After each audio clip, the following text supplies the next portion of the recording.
नमस्कार, MV news channel में आपका स्वागत है। दोस्तों, मेरे चैनल को ज्यादा से ज्यादा सब्सक्राइब करें, लाइक करें एंड शेयर करें, क्योंकि हम आपके सामने कुछ ऐसे वीडियोस लेकर आते हैं जो आपके लिए भी जानना बेहद इम्पोर्टेंट होते हैं और आपके लिए लाभदायक साबित होते हैं। तो चलिए दोस्तों, आइए आज की वीडियो में देखते हैं क्या है खास। दोस्तों, पूजा पाठ, हवन कीर्तन आदि को लेकर लोगों के बीच में दो तरह की धारणाएं पाई जाती हैं। कोई कहता है कि ये सभी कर्म व्यर्थ हैं, इनका कोई महत्व नहीं है। वहीं दूसरी ओर कुछ लोग इन कर्मों के प्रति गहरी आस्था रखते हैं। ऐसे में निर्णय करना बहुत ज्यादा मुश्किल होता है कि पूजा पाठ जैसे कर्म फलदायक है या नहीं। हमारे इसी उलझन का हल स्वयं महात्मा बुद्ध ने दिया है। एक बार बुद्ध जी एक ऋषि के आश्रम में जा रहे थे। जिस समय बुद्ध जी आश्रम में प्रवेश कर रहे थे, वहाँ के मुनि अपने शिष्य को प्रवचन दे रहे थे।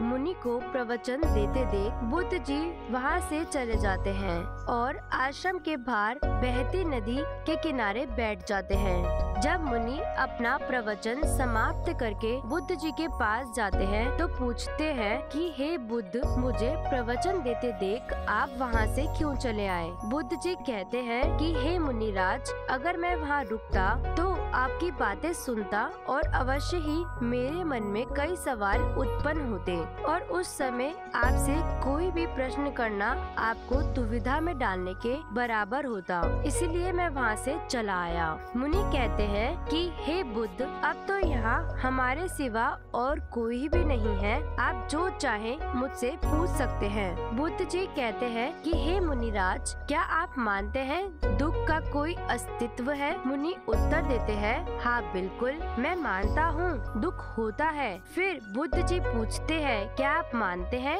दुख के क्या कारण हो सकते हैं? तो मुनि जी कहते हैं कि जी हाँ, दुख के कारण अवश्य होते हैं। इस पर भगवान बुद्ध जी कहते हैं कि अगर कारण है तो इसका निवारण भी बहुत जल्द हो जाता है ना? बुद्ध जी के प्रश्न पर मुनि अपनी सहमति प्रदान कर देते हैं। अब वो मुनि कहते हैं कि हे बुद्ध, अब मैं आपसे एक प्रश्न पूछना चाहूँगी जो आपके ही प्रश्नों से संबंधित है। मुनि जी कहते हैं कि आप अपने प्रवचनों में अक्सर बोलते हैं कि हमें अपनी समस्याओं का समाधान बाहर ढूंढने की बजाय अपने अंदर ही ढूंढना चाहिए। तो क्या पूजा पाठ, हवन कीर्तन जैसे कर्म व्यर्थ हैं? बुद्ध जी मुस्कुराते हैं और कहते हैं कि हे मुनिराज, मैं आपके प्रश्न का उत्तर दूं उससे पहले आप ये बताइए, अगर किसी व्यक्ति को एक किनारे से दूसरे किनारे पहुंचना हो तो उसे क्या करना होगा? मुनि जी कहते हैं कि यदि नदी का पानी गहरा ना हो तो वो चलकर जा सकता है।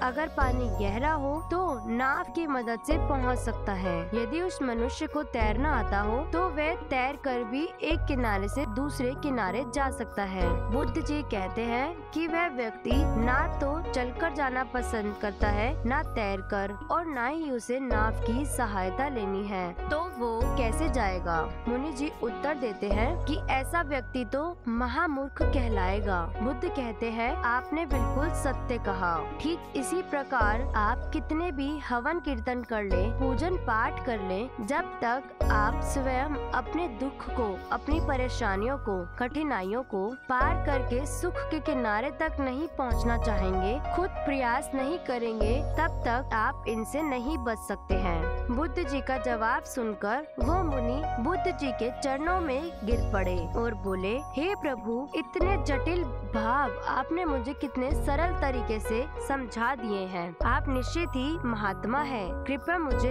अपना अनुयायी स्वीकार कीजिए। आगे चलकर वो मुनि बुद्ध की सबसे अनुयायियों में से एक बने। दोस्तों, महात्मा बुद्ध की यह कहानी हमें समझाती है कि हमें स्वयं कुछ ना करना चाहे तो कोई प्रयास, कोई संघर्ष ना करे तो फिर कितनी भी पूजा पाठ कर ली जाए, हमें मन चाहा फल प्राप्त नहीं होता है। हम ये कतई ही नहीं कहते कि पूजा पाठ व्यर्थ है, लेकिन समस्याओं से उभरने के लिए आपको स्वयं ही प्रयास करना होगा। ध्यान कर्म आपको आत्मशक्ति, सकारात्मकता प्रदान करेंगे, लेकिन इन कर्मों के साथ साथ आपको प्रयास करने होंगे ताकि आप अपना मन चाहा फल पा सके। तो दोस्तों, हम उम्मीद उम्मीद करते हैं महात्मा बुद्ध से जुड़ी यह रोचक जानकारी आपको पसंद आई होगी। इसीलिए आप मेरे इस वीडियो को लाइक जरूर करें और मेरे चैनल को शेयर और सब्सक्राइब भी अवश्य करें।